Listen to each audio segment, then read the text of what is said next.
Assalamualaikum warahmatullahi wabarakatuh. Baik Bapak Ibu sekalian, teman-teman mahasiswa, video kali ini kita akan bahas lagi konsepsi demokrasi di dalam konteks negara hukum. Tapi saya ingin bahas prinsip-prinsip dasar di demokrasi sebagai salah satu sistem pemerintahan. Teman-teman sekalian, apa sih yang dimaksud dengan demokrasi itu? Kan tentu kita seringkali menggunakan definisi tua yang sudah dikenal oleh publik. Democracy is government from the people, by the people and for the people. Demokrasi itu pemerintahan dari rakyat, oleh rakyat dan untuk rakyat.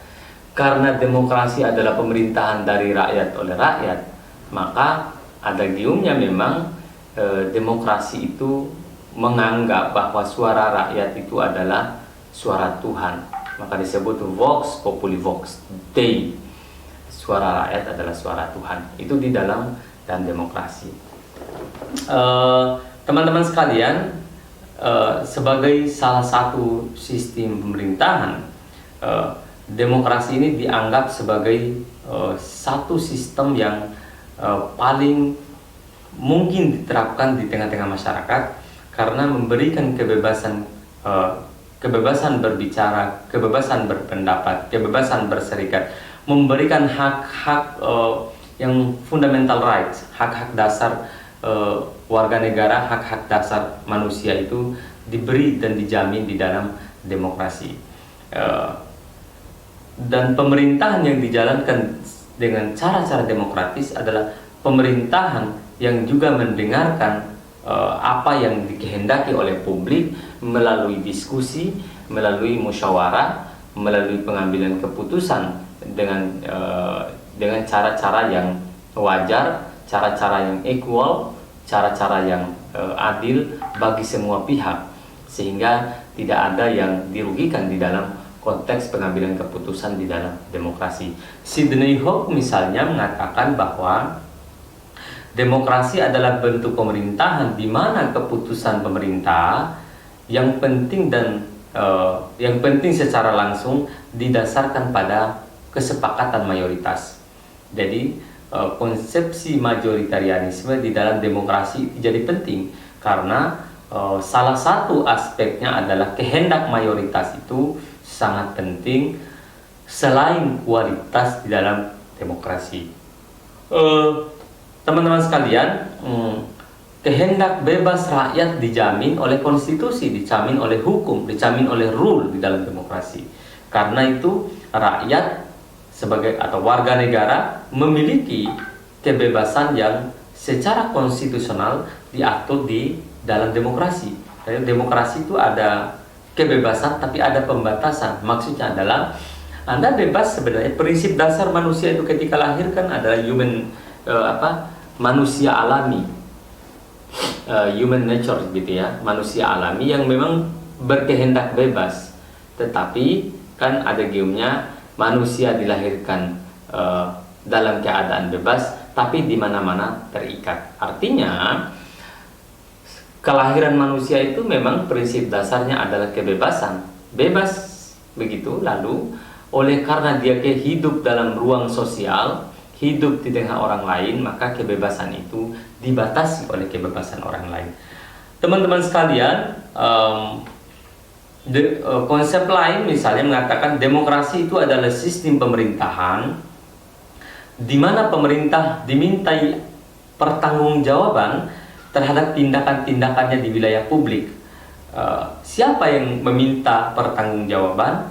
Rakyat yang telah memilih mereka, atau publik yang bertindak secara tidak langsung, misalnya melalui kompetisi dan kerjasama dengan para wakil mereka yang terpilih. Dan itu para wakil rakyat yang ada di parlemen itu sebenarnya harus bersuara seperti suara rakyat, karena kita hanya meminjamkan kepada mereka sovereign, kedaulatan kepada mereka. Mereka itu tidak mengambil kedaulatan kita, tetapi hanya kita pinjamkan. Ini kedaulatan kami pinjam kepada Anda. maka Anda lakukan apa yang kami mau, kira-kira begitu bahasa kasarnya.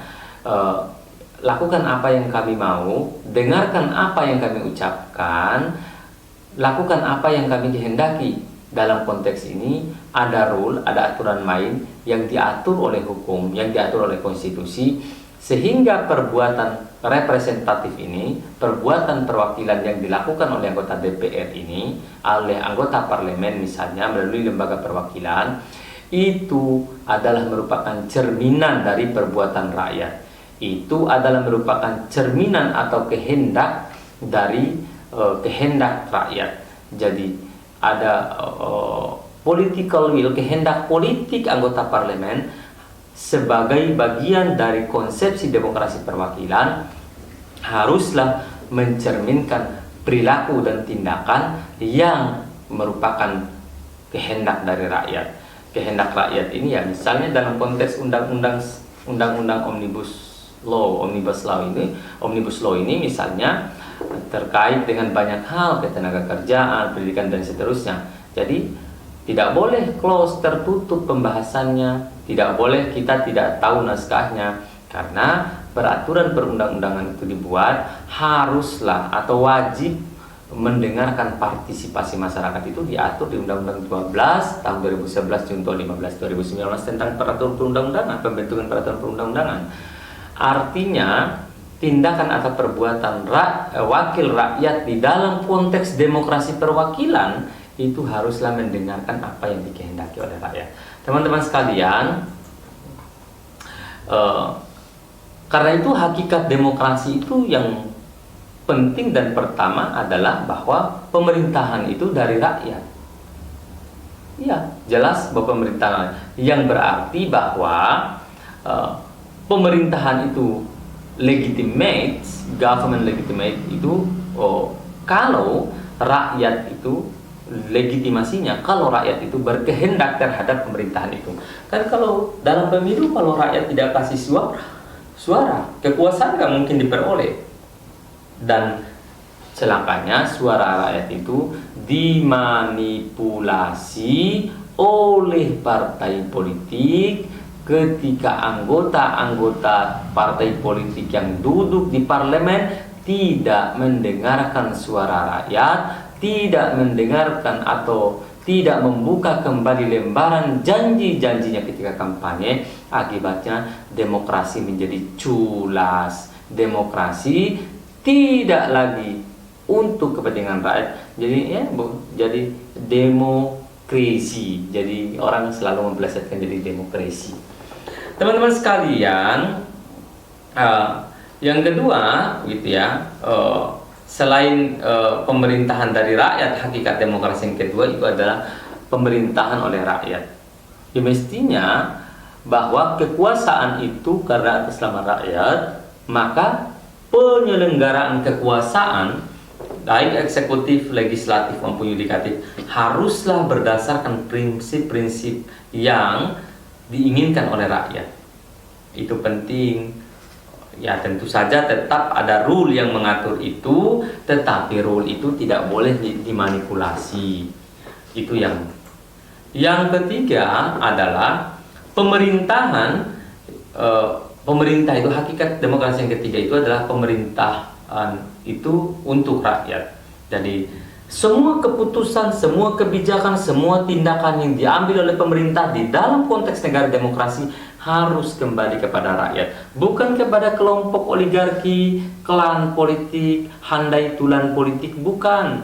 Harus kembali kepada rakyat, bukan untuk jenis pertahanan kekayaan oligarki. Keputusan yang diambil secara politik tidak bisa demikian. Teman-teman sekalian, itulah sebabnya penting ya untuk dipahami.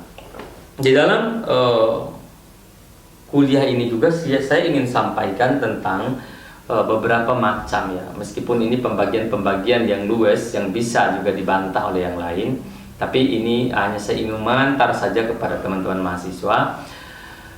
Beberapa macam demokrasi itu, misalnya pertama, kalau dilihat dari aspek penyaluran aspirasi rakyat, maka demokrasi itu dapat dibagi dua. demokrasi langsung, direct demokrasi, dan demokrasi tidak langsung. Demokrasi langsung bermakna bahwa setiap keputusan itu mengikutkan warga negara dan mereka yang secara umum mengambil keputusan secara langsung. Tapi untuk konteks negara modern, konsep ini memang dalam proses pengambilan keputusan agak rumit. Kecuali mungkin dulu, kecuali polis-polis di Yunani itu melakukan hal yang demikian karena jumlah penduduk masih sedikit, dan kita tahu bahwa pengambilan keputusan dilakukan oleh laki-laki yang sudah dewasa pada masa itu, dan itu dilakukan secara bergilir ya. Nah, teman-teman sekalian, di dalam konteks modern mungkin pemilunya langsung, rekrutmen kekuasaan itu dilakukan melalui pemilu secara langsung, tetapi kita tahu bahwa di dalam konteks pengambilan keputusan selalu diwakili oleh wakil-wakil kita di parlemen. Itulah kenapa ada kekuasaan eksekutif, kekuasaan legislatif, kekuasaan yudikatif. Anggota parlemen sebagai sebagai pemegang kekuasaan legislatif yang merupakan representasi mewakili rakyat, maka pengambilan keputusan yang dia lakukan itu haruslah berdasarkan kepentingan dan kehendak rakyat. Itu penting sekali untuk kita tahu, untuk kita pahami, dan oleh anggota partai politik di DPR paham ini, tapi mereka enggan melaksanakan ini, tidak mau melaksanakan ini karena mereka lebih condong kepada kepentingan klan politik, oligarki politik, atau kepentingan jangka pendek mereka tanpa mempertimbangkan apa yang menjadi kebutuhan dan kehendak publik. Teman-teman sekalian, jadi karena tidak ada demokrasi langsung, maka ya jadi ada dua ya, demokrasi langsung dan demokrasi tidak langsung kalau dilihat dari model penyaluran aspirasi atau kehendak rakyat. Ya, mungkin demokrasi langsung yang dimaksud di saat zaman modern adalah pemilunya, partisipasi dalam pemilunya, tapi dalam proses pengambilan keputusan itu agak susah ditemukan bahwa keputusan diambil secara langsung oleh rakyat. Teman-teman sekalian, yang kedua, demokrasi kalau dilihat dari dasar-dasar ideologi gitu ya. Ya, ada demokrasi konstitusional begitu ya. Demokrasi yang ciri khasnya mendasarkan pemerintahan itu atas dasar konstitusi, atas dasar undang-undang, atas dasar kepentingan, atas dasar rule yang sudah disepakati secara kolektif. Konstitusi yang mengendalikan perilaku dan perbuatan warga negara, konstitusi yang mengendalikan tindakan warga negara. Karena itu kekuasaan didasarkan atas kepentingan atau atas landasan konstitusional. Teman-teman sekalian, demokrasi konstitusional adalah demokrasi yang direkonstruksi atau yang dibangun di atas dasar-dasar pembatasan kekuasaan. Jadi ada batas-batas, batas tindakan, batas perbuatan, batas keputusan, itu ada dalam demokrasi konstitusional. Yang kedua itu ada demokrasi yang istilahnya demokrasi rakyat ya. Sebenarnya ini bisa didiskusikan, bisa dibantah lah ya. Tapi saya hanya memperkenalkan secara umum saja. Nah, ini demokrasi yang diterapkan di negara-negara dengan argumen dasar, ideologi dasar komunis misalnya. Ini demokrasi proletar gitu. Cita-cita mereka itu adalah masyarakat tanpa kelas. Jadi Sebenarnya tidak perlu ada rule, tapi ini kan utopia sebenarnya.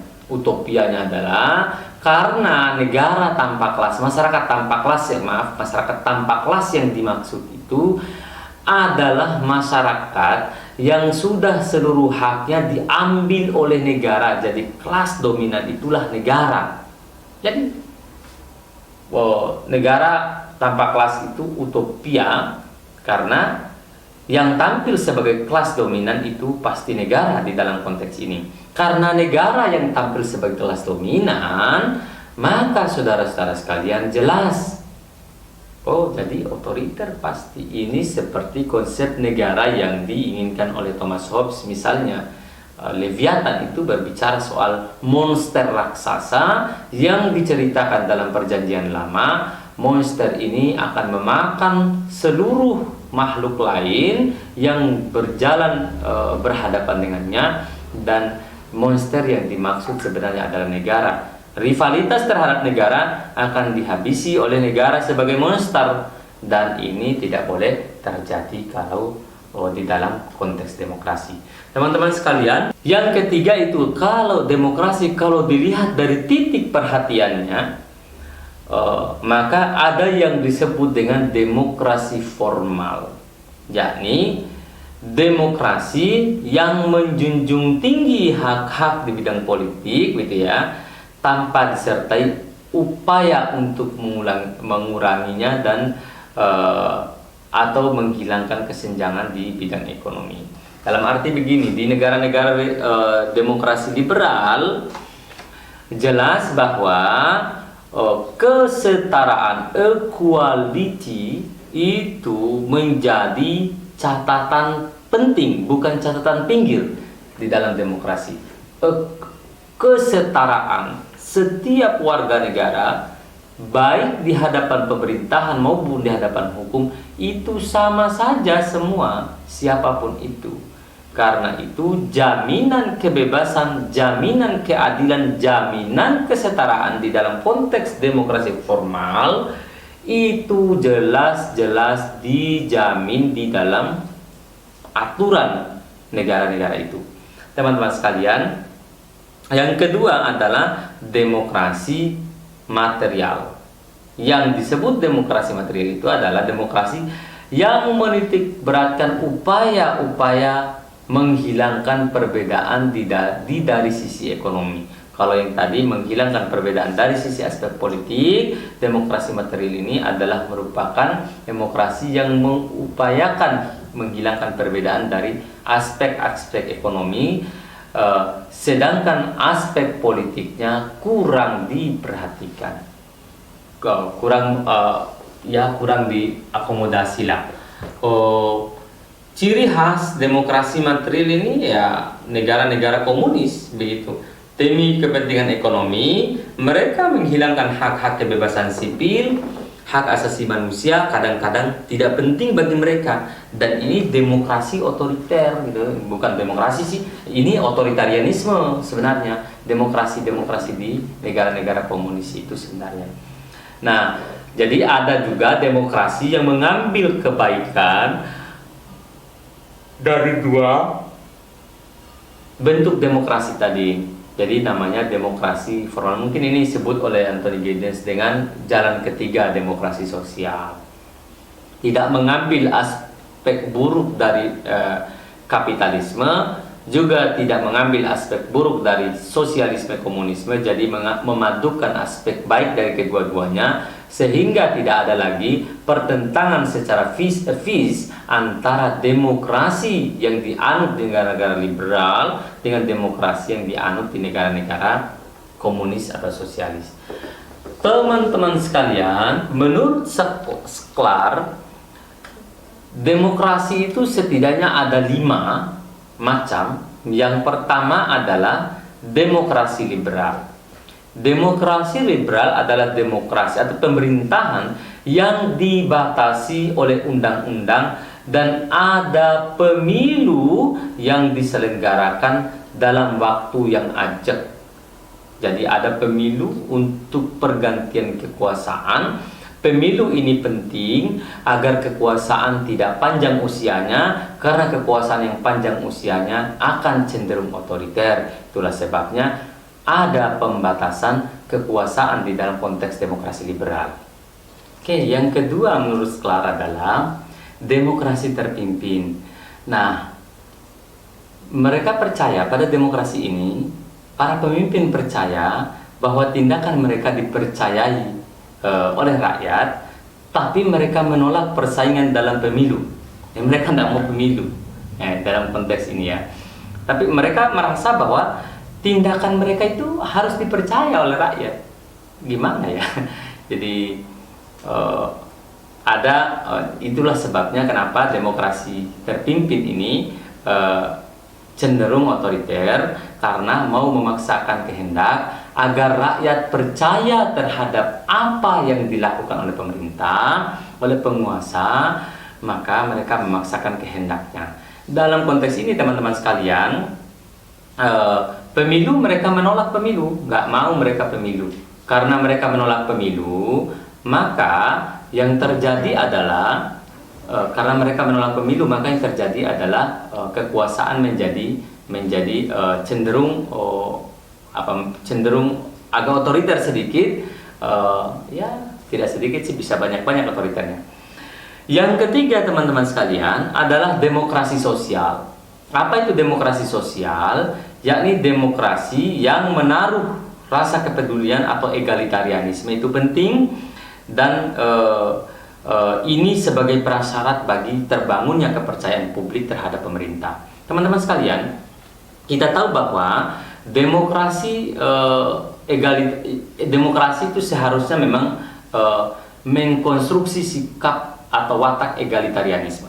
Disinilah sebenarnya kunci dari demokrasi, karena kepercayaan publik itu dibangun karena itu, karena sikap atau situasi egalitarianisme itu. Dengan demikian, syarat agar publik bisa percaya kepada pemerintah itu haruslah berpedoman atau ada watak egalitarianisme di dalamnya. Yang keempat adalah demokrasi partisipatif. Nah, demokrasi ini ada hubungan timbal balik antara penguasa dan yang dikuasai. Ada hubungan kesetaraan antara keduanya, sehingga masing-masing memiliki kepentingan dalam konteks yang seimbang dan wajar antara yang berkuasa dan yang dikuasai. Seluruh keputusan, seluruh tindakan warga negara itu berpijak kepada partisipasi publik, dan yang berkuasa mendengarkan apa yang dikehendaki oleh rakyat yang dikuasai. Jadi ada hubungan sosial yang sejajar antara mereka. Yang kelima adalah demokrasi yang menekankan pada proteksi bagi kelompok-kelompok budaya dan menekan kerjasama yang erat di antara elit. Jadi ada jenis demokrasi ini yang sifatnya eksklusif terhadap kelompok-kelompok budaya tertentu, dan mereka menekankan kerjasama antara elit yang mewakili kelompok-kelompok budaya itu, dan mereka itu sebagai bagian utama dari masyarakat. Itu kata Sklar. Teman-teman sekalian, ini tentu saja jenis-jenis ciri atau prinsip atau semacamnya, macam-macam demokrasi yang disebut oleh Sklar. Ada prinsip-prinsip demokrasi menurut beberapa ahli. Menurut Mas Khoury Abdillah, prinsip demokrasi itu setidaknya adalah persamaan, kebebasan, dan pluralisme.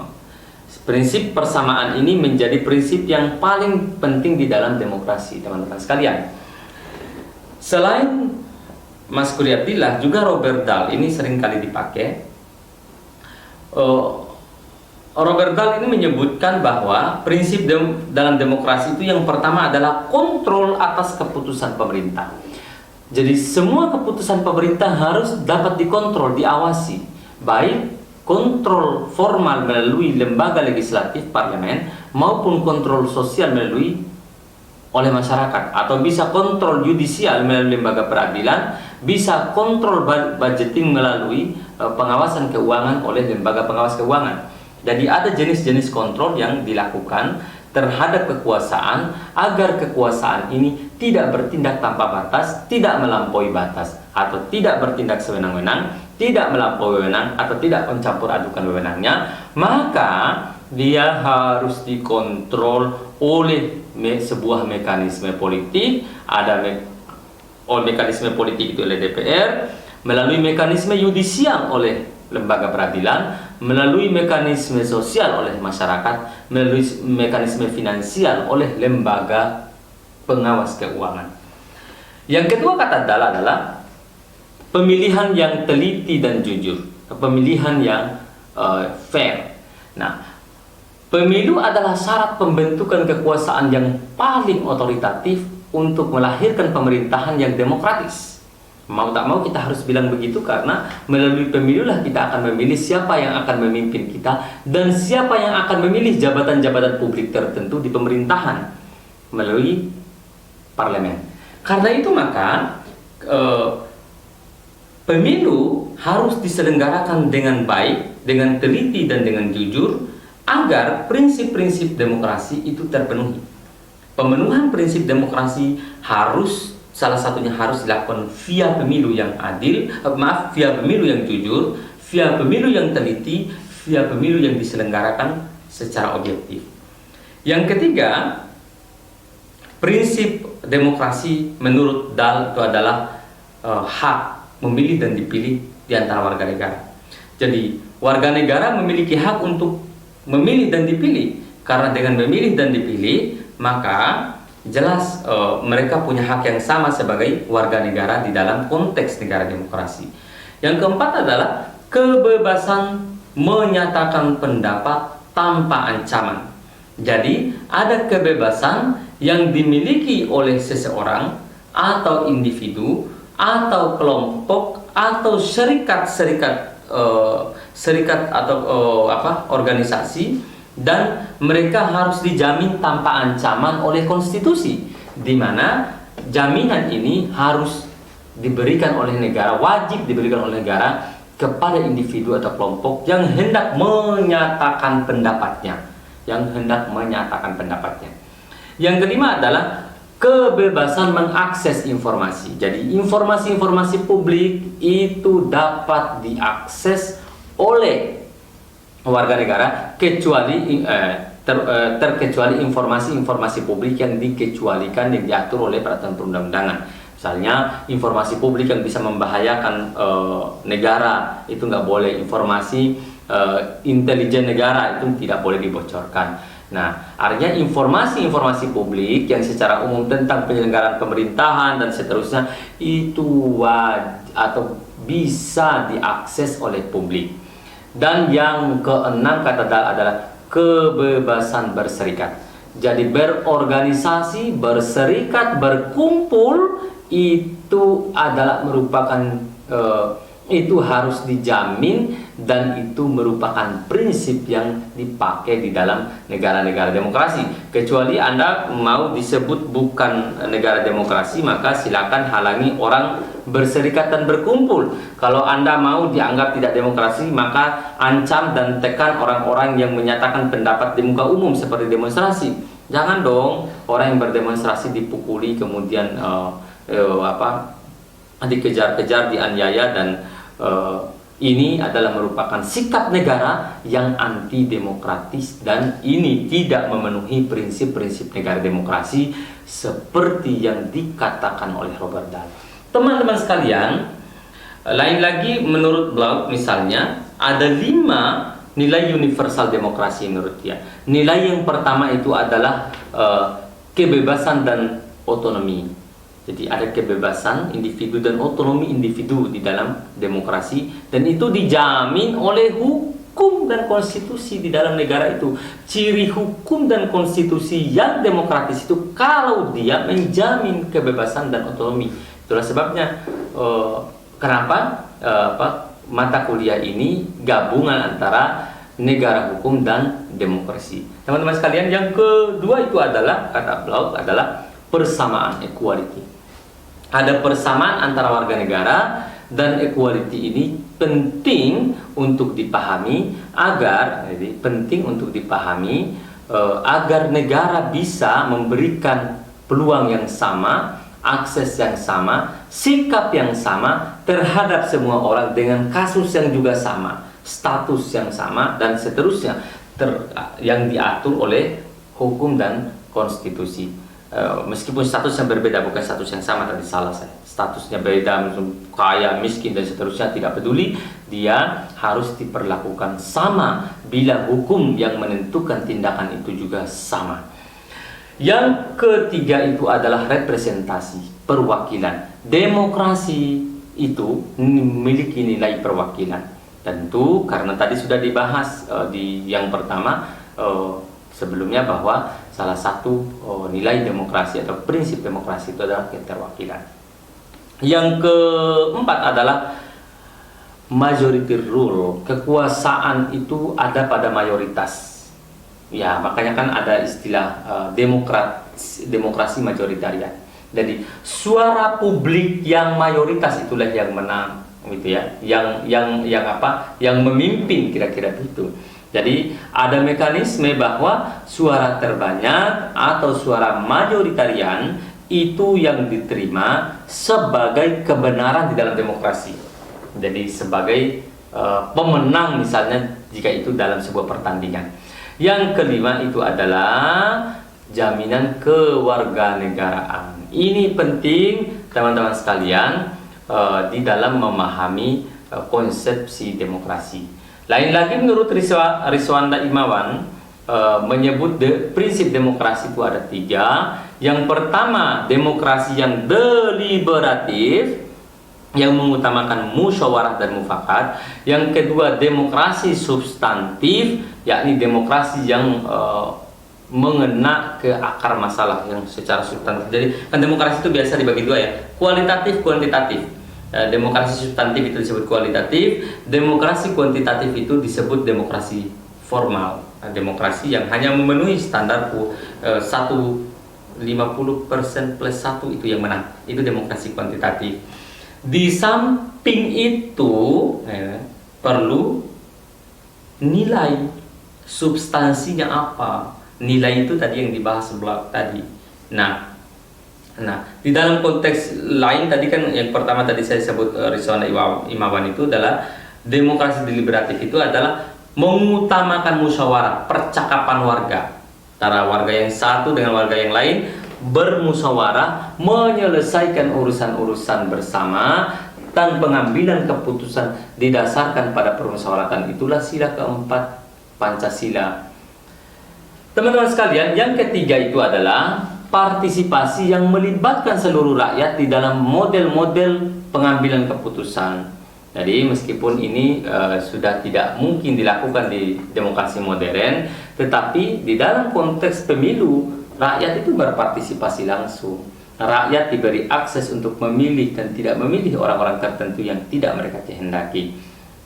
Itulah sebabnya pemilu berkala itu adalah cara yang paling ampuh untuk menjatuhkan sanksi kepada partai politik yang nakal, yang tidak memenuhi janjinya pada pemilu sebelumnya, beri hukuman di pemilu selanjutnya. Itu seharusnya dilakukan jika rakyat sudah memiliki kecerdasan politik.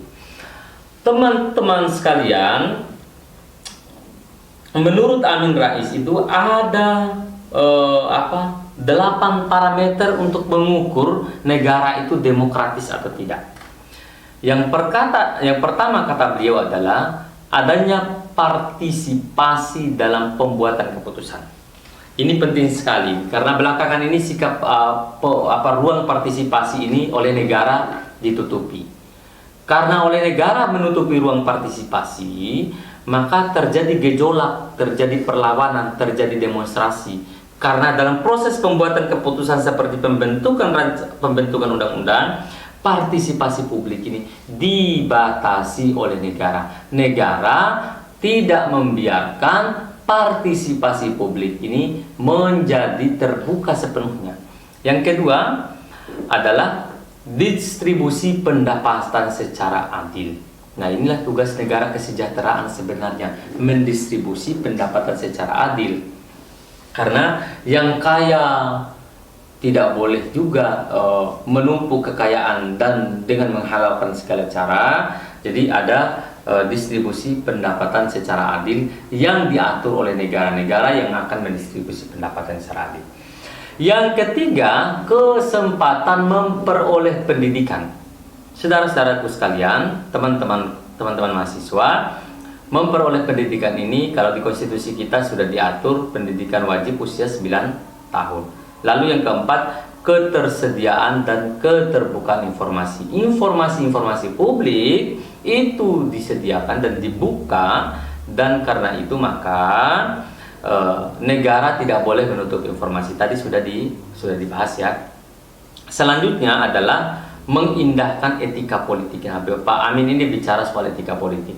Ini penting karena etika politik ini yang hilang di kita sekarang. Politik terabas sana terabas sini itu sudah menjadi kebiasaan, dan ini yang berbahaya bagi demokrasi kita. Yang selanjutnya adalah kebebasan individu. Individu diberi kebebasan untuk melakukan sesuatu dengan pertanggungjawaban. Dalam arti kebebasan itu dijamin oleh hukum, tetapi jangan lupa bahwa ada rule, ada aturan yang harus diikuti. Yang selanjutnya adalah kerjasama, gotong royong, kata Pak Amin.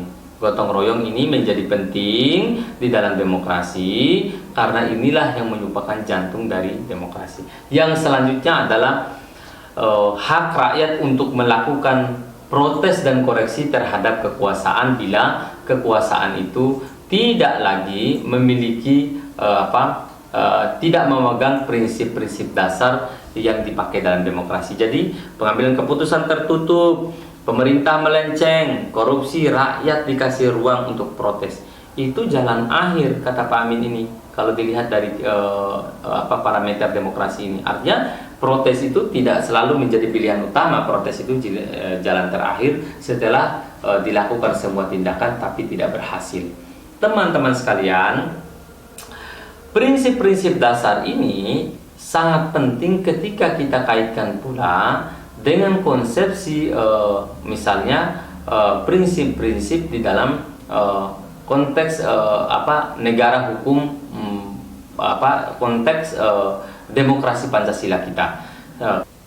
Baik, selanjutnya adalah soal demokrasi dalam konteks Pancasila misalnya, karena kita Indonesia tidak ke demokrasi kapitalis liberal, juga tidak ke demokrasi sosialis atau demokrasi komunis, tetapi demokrasi yang menjadi ciri khas bangsa Indonesia. Apa itu demokrasi yang menjadi ciri khas bangsa Indonesia? Yakni demokrasi Pancasila. Bapak Ibu sekalian, demokrasi Pancasila kalau menurut Notonegoro adalah demokrasi yang dipimpin oleh hikmat kebijaksanaan dalam permusyawaratan perwakilan, yang berketuhanan yang Maha Esa, yang berkemanusiaan yang adil dan beradab, yang mempersatukan Indonesia, dan yang berkeadilan sosial bagi seluruh rakyat Indonesia. Itulah demokrasi Pancasila yang disebutkan oleh Notonegoro. Teman-teman sekalian, Darji misalnya juga mengatakan bahwa demokrasi Pancasila adalah paham demokrasi yang bersumber pada kepribadian dan falsafah hidup bangsa Indonesia yang perwujudannya dalam pembukaan Undang-Undang Dasar 1945. Di dalam konteks ini, kekuatan demokrasi Pancasila memang menjadi ciri khas bangsa Indonesia. Teman-teman sekalian, apa saja prinsip-prinsip di dalam demokrasi Pancasila? Yang pertama adalah bersamaan bagi seluruh rakyat Indonesia. Tidak peduli agamanya beda, kan kita punya 6 agama yang diakui negara. Warna kulit, suku, ras, bangsa, itu tidak menyebabkan terjadinya perbedaan perlakuan oleh negara terhadap warga negara. Tidak boleh itu menjadi penyebabnya. Karena itu maka, jadi jelas ya, maka eksistensi demokrasi Pancasila mendudukkan setiap orang secara equal. Yang kedua adalah adanya keseimbangan antara hak dan kewajiban. Kalau mau nuntut hak, penuhi dulu kewajiban. Kalau kewajiban sudah dilaksanakan, silakan tuntut hak. Yang juga orang yang memiliki kewajiban untuk menunaikan untuk ditunaikan, silakan tunaikan kewajibannya. Jika hak-hak yang orang itu sudah selesai dia lakukan, sudah dia tunaikan. Teman-teman sekalian, ini hal-hal yang memang keseimbangan di dalam kehidupan sosial manusia secara keseluruhan itu adalah keseimbangan antara hak dan kewajiban sebagai basis dari kehidupan sosial manusia dan khususnya terutama manusia Indonesia. Yang ketiga, kebebasan itu dilaksanakan secara bertanggung jawab, karena kebebasan itu tidak boleh tidak bertanggung jawab. Kebebasan itu harus ada landasan moralnya dengan bersandar pada ketuhanan yang Maha Esa. Jadi sandarannya kebebasan itu adalah ketuhanan yang Maha Esa, kemudian ya bertanggung jawab gitu, bertanggung jawab secara moral kepada Tuhan. Ya, Tuhan tidak bisa langsung memberi hukuman mungkin, tetapi secara moral itu penting untuk dipertanggungjawabkan atas kebebasan yang diberikan atau yang dijamin, ya, yang dijamin oleh negara. Bukan yang diberikan, kebebasan yang dijamin oleh negara. Yang keempat adalah mewujudkan rasa keadilan sosial. Jadi, Bapak Ibu sekalian, ciri demokrasi atau prinsip demokrasi Pancasila itu adalah keadilan sosial itu harus terwujud oleh negara, oleh pemerintah, harus mewujudkan keadilan sosial bagi seluruh rakyat Indonesia. Nah, yang selanjutnya adalah pengambilan keputusan dengan berdasarkan musyawarah mufakat. Ya, ini ciri khas masyarakat Indonesia adalah keputusan itu diambil dengan cara-cara deliberatif, dengan cara-cara musyawarah mufakat. Ya tentu ini berakar pada sejarah bangsa Indonesia bahwa masyarakat gotong royong itu cenderung mengambil keputusan itu dengan cara-cara musyawarah mufakat. Teman-teman sekalian, yang selanjutnya adalah mengutamakan persatuan dan kesatuan nasional, gitu ya. Dan kekeluargaan itu penting. Persatuan dan kekeluargaan itu menjadi penting di dalam demokrasi. Persatuan dan kekeluargaan ini adalah merupakan watak asli masyarakat Indonesia, bangsa Indonesia, sehingga itu menjadi prinsip-prinsip yang diterapkan dalam demokrasi Pancasila. Yang selanjutnya terakhir adalah mewujudkan cita-cita dan tujuan nasional, mewujudkan atau menjunjung tinggi cita-cita nasional dan tujuan nasional bangsa Indonesia. Ini menjadi kesepakatan bersama atau yang menjadi sikap bersama seluruh warga negara Indonesia di dalam melihat demokrasi Pancasila. Teman-teman sekalian, apa saja aspek demokrasi Pancasila itu? Yang pertama itu adalah aspek formalnya, yakni aspek yang mempersoalkan proses dan cara bagaimana rakyat menunjuk wakil-wakil mereka untuk duduk di parlemen, di dalam badan-badan perwakilan dan pemerintahan, dan bagaimana mengatur permusyawaratan wakil-wakil rakyat itu secara bebas, sehingga rakyat itu memiliki, gitu ya, aspek formalnya, rakyat itu menunjuk wakil-wakilnya dengan cara-cara yang dengan cara-cara formal melalui prosedur hukum yang berlaku. Yang kedua adalah aspek material. Teman-teman sekalian, selain aspek formal, ada juga aspek materialnya. Aspek materialnya adalah mengemukakan gambaran manusia dan mengakui harkat dan martabat manusia yang menjamin masyarakat Indonesia dengan harkat dan martabat yang betul-betul dihormati, dihargai, dan diakui. Aspek lain yang ketiga adalah aspek normatif dari demokrasi Pancasila. Ini terkait dengan norma atau kaidah-kaidah yang membimbing dan menjadi kriteria pencapaian tujuan bersama bangsa Indonesia. Jadi aspek normatif atau kaidah normatif ini terkait dengan norma-norma apa yang dipakai untuk mencapai tujuan bangsa Indonesia. Yang keempat adalah aspek optatif. Apa itu? Yakni aspek yang mengetengahkan tujuan dan keinginan yang hendak dicapai.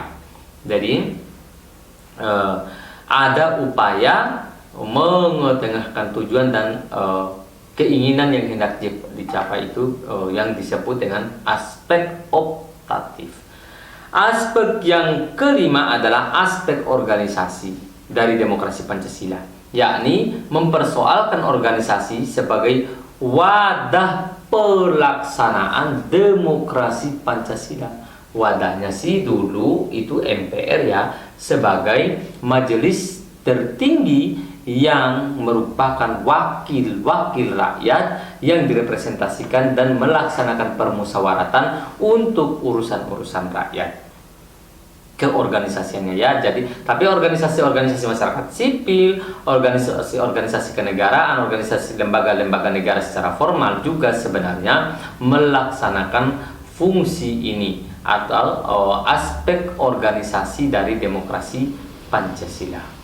Yang ketujuh adalah aspek kejiwaan, di mana ini haruslah menjadi penyemangat bagi penyelenggaraan pemerintahan, penyelenggaraan negara oleh para pengambil keputusan.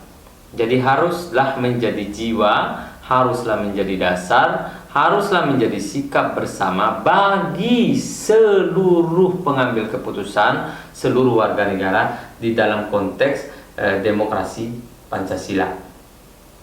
Teman-teman sekalian, inilah mungkin prinsip-prinsip umum yang dipakai di dalam konteks demokrasi, di dalam memahami mata kuliah demokrasi dan teori negara hukum dan demokrasi ini, sehingga pemahaman yang utuh perjumpaan antara titik negara hukum dan demokrasi itu utuh, bahwa demokrasi sebagai bagian dari sistem pemerintahan secara eksistensial harus dijamin oleh rule, harus dijamin oleh aturan main, harus dijamin oleh aturan hukum yang berlaku, sehingga demokrasi ini bisa berdiri secara atau bisa